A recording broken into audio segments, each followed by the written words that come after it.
Peter Kemp, Reel 1. If we could start with Albania. Can you tell me something about the situation there when you were dropped in? What kind of resistance was going on there? At the time I dropped into Albania... So really you were dropping into an extremely complicated situation. It was very complicated, and Billy McLean, who was in charge of the mission that received me, explained to me what roughly was happening. As I stayed there longer, I grew accustomed to the tactics of the communists, which was to, as soon as they felt strong enough, to attack any groups belonging to the other resistance movements, and then complain to us that those groups had attacked them. They were very successful in their propaganda, and they were particularly successful with the SOE office in Cairo, because, for one thing, there were two Communist Party members in that office, and a third who was, and two others who were very sympathetic indeed to the communists. What actual briefing were you given before you dropped in? Very little, because very little was known about what was happening in Albania. Billy McLean and David Smiley had been dropped in, I think they dropped into Greece in about April of that year, and crossed the frontier with the help of Major Micklethwaite, who was the British liaison officer in that part of northern Greece. And they had made contact with the communist partisans, who at first gave them a very unfriendly reception. But they hadn't been there long enough to give Cairo a very detailed or even clear picture of what was happening, because they hadn't been there long enough to find out themselves. So, can you tell me something about Fanny Haslam? I was coming on to her. She was a great lady. She was one of the earliest, well, almost the only British resident in Albania. She, I believe, went there before the First World War with Enid Durham, I think it was. I can't remember her name. And she had a great knowledge of Albania up to 1939. She gave us some very good and valuable information, but most of her knowledge, of her contacts, were in the area in central Albania, around Elbasan, where she had lived herself. So we were, from the point of view of language, we were very, of necessity, ill-prepared when we dropped in. What equipment did you drop in with? Did you take in radios?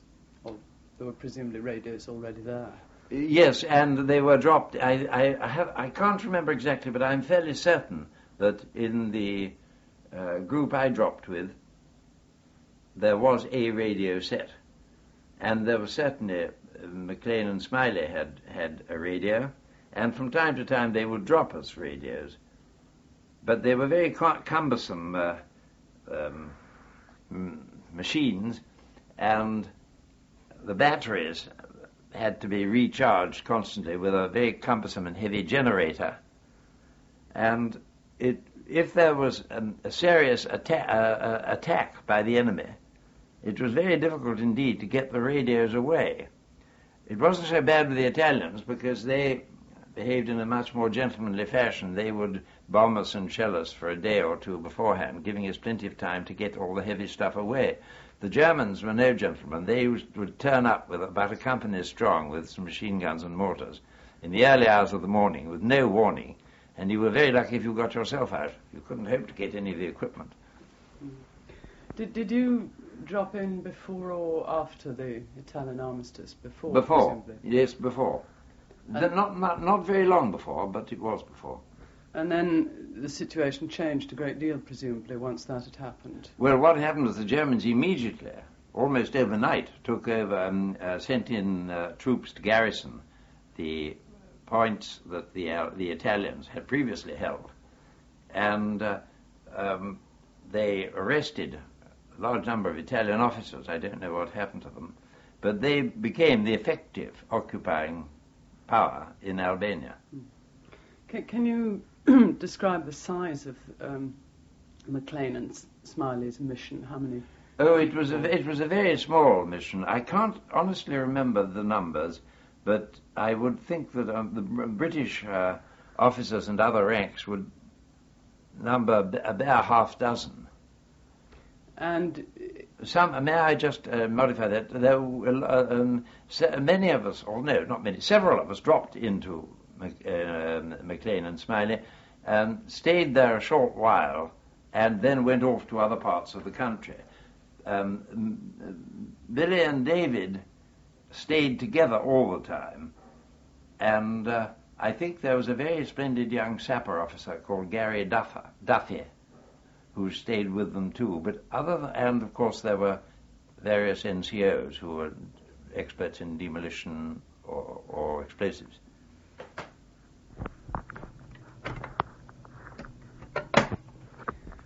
And where was the mission living? Well, at the time I was dropped in, it was living in reasonably, I wouldn't say luxurious or even comfortable, but quite tolerable conditions in a little village called Stülle, which was near Korcha, as the Albanians call it, or Korica, as the Greeks call it, very near the Greek-Albanian frontier. And this was in the mountains? In the mountains.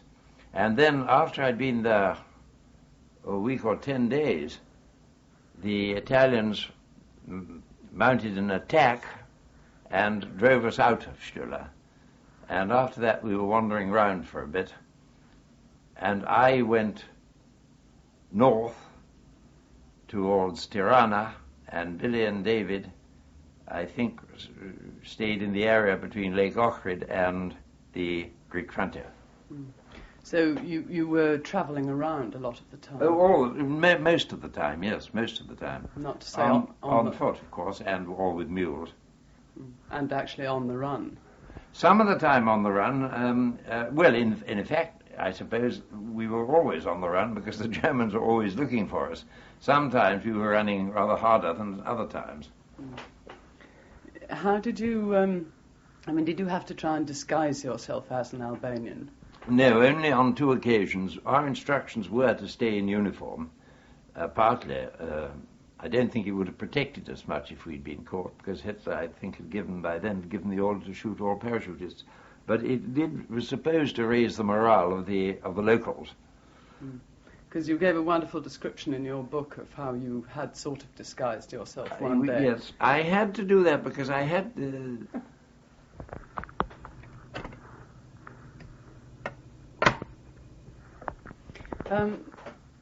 Dropping in, can you tell me about that, Peter? Because it must have been terrifying. Well, we dropped in from Dana in North Africa, in Halifax's, which is a 4-engine bomber. I had to make two runs because the first time, on the first evening, one of the engines caught fire just after we'd taken off. Luckily, we were able to land quite easily. The second night, we were able to drop. Yes, it must have been terrifying. Hear a bit about the partisans. Well, they were a thoroughly dishonest, unscrupulous, and murderous collection. They were not very brave in action. Their 2 leaders, Enver Hoxha, who promoted himself shortly afterwards to Colonel General, and Mehmet Shehu, who was a gunman and a thug who'd fought, or claimed to have fought with the international brigades in Spain. So I took care that he shouldn't discover I'd been on the other side. But they were a pair of, as they proved after the end of the war, they rounded up, tortured, imprisoned, and executed thousands of Albanians, some of them on no other charge than that they had helped the British and the Americans, not the Germans or the Italians, but the British and the Americans during the war.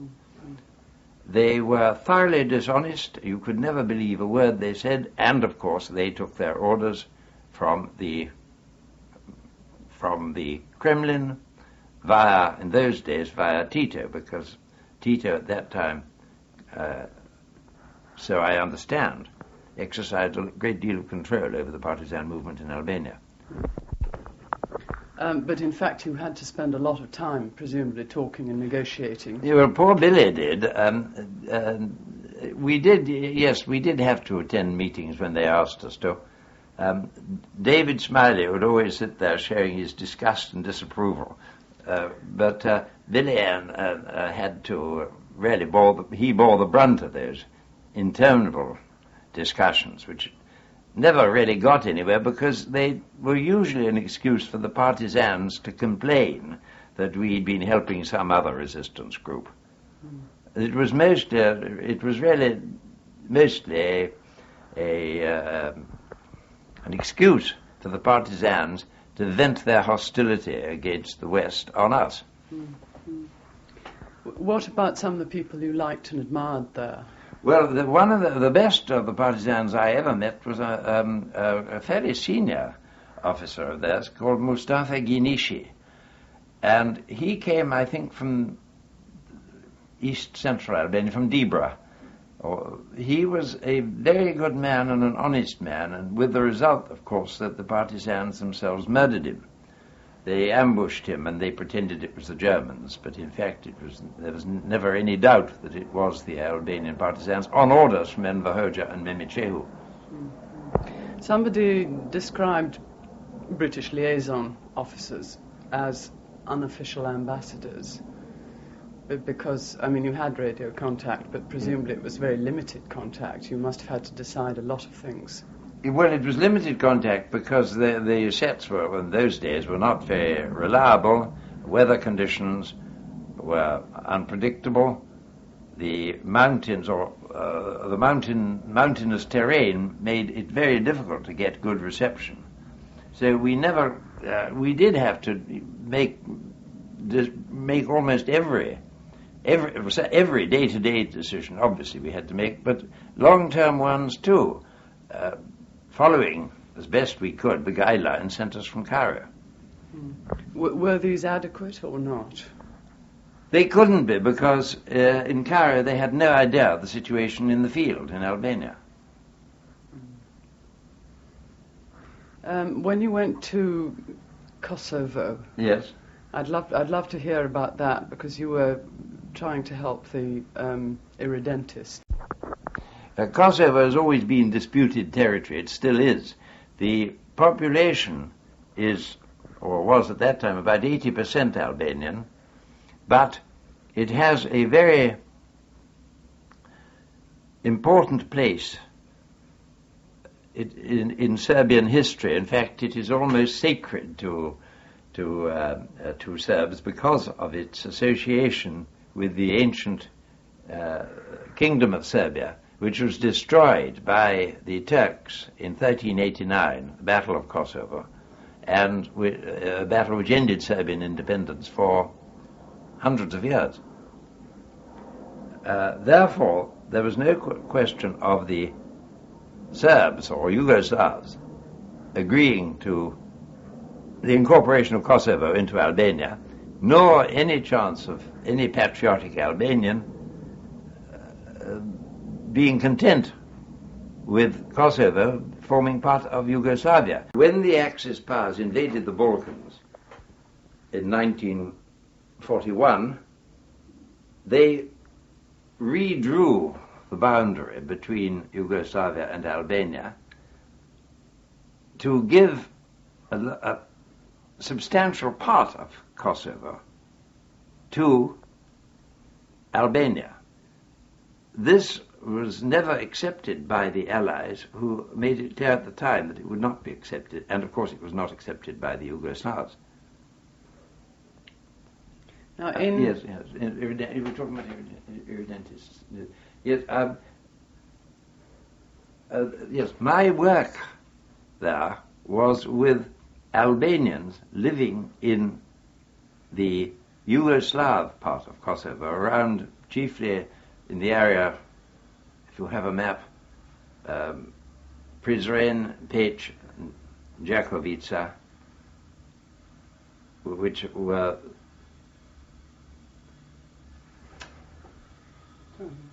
I think I'm getting too involved because I can't remember quite honestly whether at that time it belonged to Albania or to Yugoslavia, whether and then after you'd done this work with them and they'd taken all these risks with you were told to... We suddenly received, early in January, I think it was 1944, a signal from Cairo telling us to break off, again tactfully, all communication and contact with the Albanian resistance groups in Kosovo. This was, of course, because on account of pressure from Tito.